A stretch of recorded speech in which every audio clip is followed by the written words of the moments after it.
How's it going, everyone? James Lynch here for Odds Checker US, taking a look at Saturday's UFC Vegas 37 main card, and we're going to pull up the event right here. As you can see, it's going to be taking place at the UFC Apex in Las Vegas, so smaller cage, and it's going to be taking place at 4 p.m. Eastern Time. Make a note of the start time. That's a bit earlier than normal, so the main card starting at 4 p.m. Eastern Time, 1 p.m. Pacific Time, wherever else you are. Got to do the conversions as well, and the prelims will be even before that, so it's another afternoon, sort of evening card for the UFC right here. We're going to start first in the middleweight division. First fight on the main card, Joaquin Buckley, if that name sounds familiar. Remember, he got that spinning head kick. It was sort of a caught foot knockout, viral knockout last year, if you guys remember. He's back in action against Antonio Aurorio, and as you can see here, the odds do favor, well, they don't have him here, but I know that Joaquin Buckley is the favorite in this one. We'll actually bring up the odds right here so you guys can take a look at everything else. But yeah, Joaquin Buckley, 12-4 record, 27 years old, 5'10" with a 76-inch reach, taking on Aurorio, who is 32 years old, 6'3" with a 73.5-inch reach. So Buckley going to have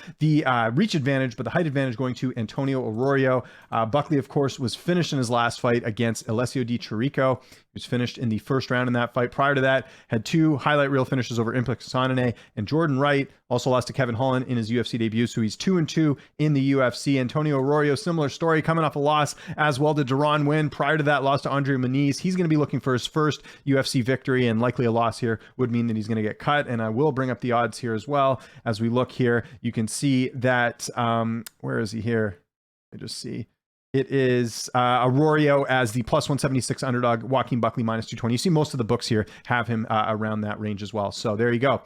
Second fight on the main card, we have Christos Giagos against Arman Tsarukyan. I love this fight for a lot of reasons. It's going to be a great matchup, but Arman Tsarukyan, the biggest betting favorite on this card here. If you take a look, he is minus 850 to come back on Christos Giagos, plus 540.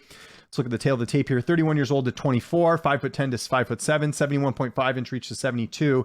And actually, Giagos training at Sanford MMA, Arman Tsarukyan training at American Top Team. Those are rival gyms in Florida, so it should be interesting to see that sort of angle of things. Giagos coming off a nice win over Sean Soriano, who he now trains with at Sanford MMA, coming off a win there, and prior to that had the win over Carlton Minus. Tsarukyan, of course, coming off a win himself in his last fight over against Matt Frevola. He's actually won 3 straight since losing to Islam Makhachev back in April of 2019, which actually, looking back, even though he lost that fight, still looked good in that one and actually went the distance, didn't get finished in that fight. So a lot of reasons to like Arman Tsarukyan in this matchup. Again, I think the odds are a little bit off in this one, but I'll let you guys decide that for yourselves. Also, we have Mandy Baum taking on Ariane Lipsky. This fight was supposed to take place a few weeks ago. However, I think it was Baum who got COVID. It was someone who, there was a COVID issue. I believe it was Baum in this case, but interesting odds on this one, with Ariane Lipsky being the slight favorite at minus 115, Mandy Baum minus 105. Some of the books have it dead even. You can sort of get the idea there, but Mandy Baum going to be making her UFC debut. She is 32 years old. Actually, we'll look at both tail of the tapes. 32 to 27, 5'6" to 5'6", 70-inch reach to 67-inch reach there. Mandy Baum is a striker. A lot of her wins are by finish, by knockout. She's also got a good ground game as well. You see some submissions there as well. Last fought in Bellator back in October, so she'll be making her UFC debut. And Lipsky is going to be looking to get back on the winning track. This might be it for her if she doesn't win. She's lost 2 straight to Antonina Shevchenko and Montana De La Rosa, both the same way, both in the same round, nearly almost the same time too, getting finished via strike. So interesting matchup there. Lipsky's got more experience. That's why she's the favorite, but Mandy Baum, obviously a striker. So it should be interesting to see how this one unfolds. The other fight we're going to look at is the co-main event. It was supposed to be lightweight fight, not the co-main event. Nicholas Mota was supposed to take on Jim Miller. He's now taking on Cameron Van Camp. Do we have odds for that fight? I know some books do, some books don't. Doesn't look like we have odds for that fight, but I would imagine Nicholas Mota going to be the favorite in this one. Van Camp taking this on short notice. Mota 12-3, 28 years old, 5'9" with a 70-inch reach, taking on Van Camp, who's 28, 6'1", no reach listed, but I do imagine he's a little bit bigger than his opponent here. Mota, of course, coming off a really nice victory in his last fight on Contender Series, so he's going to be making his UFC debut. He's got a 3-fight win streak heading into this one, and he's won 5 of his last 6. Van Camp going to be coming into this one on a 4-fight win streak, I should say, and he will also be making his UFC debut. He last fought in July, so nice turnaround here for Cameron Van Camp in his UFC debut. In the co-main event, a really exciting fight in the light heavyweight division, Ion Kutilaba taking on Devin Clark. Right now, the odds makers do have Kutilaba as the minus 150 favorite, Devin Clark the underdog at plus 122.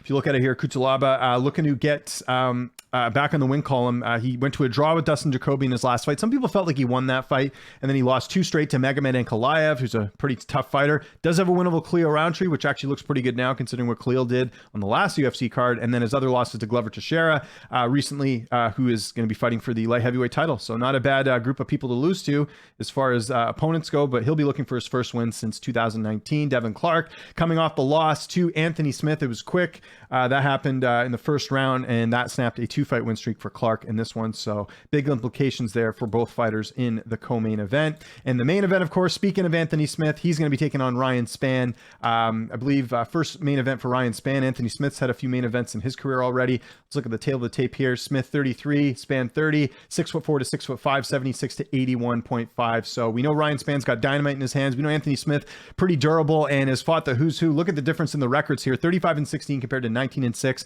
I will have a main event breakdown and pick in the next video here on the Odds Checker channel. But in the meantime, let's take a quick look at the odds here. Anthony Smith, a slight favorite on the books. Some books having him at minus 188. Ryan Spann being the underdog on most books as well.